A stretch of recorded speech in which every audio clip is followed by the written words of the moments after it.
గురించి, కుమారస్వామి గురించి, వాళ్ళిద్దరు బ్రదర్స్. వాళ్ళిద్దరి మధ్యలో ఒక బ్యూటిఫుల్ రిలేషన్‌షిప్ ఉంటది. దాని గురించి చెప్పండి. ఇప్పుడు నీకు బుక్ ఇచ్చాను ఒకసారి. నేను అది చూసిన తర్వాత నాకు స్ట్రైక్ అయింది. మిమ్మల్ని అడుగుదాం. అద్భుతం అన్నమాట. నాకు ఎంత ఇష్టమో, నాకు చాలా ఇష్టమైన పుస్తకం. దీంట్లో ఈ పైన ఏదైతే ఉందో పిక్చరు, దానికి తగ్గది ఒక శ్లోకం ఉంటుంది లోపల.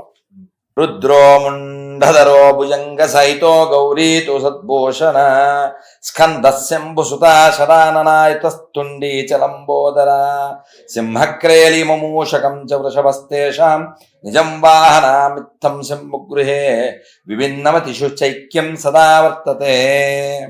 శంకరుడు కపాలమాలను సర్పములను ధరించి ఉన్నాడు. పార్వతి సుందరాభరణమును దాల్చి ఉన్నది. శంకరుని పుత్రులలో కార్తికేయుడు షణ్ముఖుడు. గణేశుడు పొడుగైన తొండము, లంబోదరం, ఉదరం అంటే పొట్ట, లంబ అంటే పెద్ద పొట్ట కలిగిన వాడు.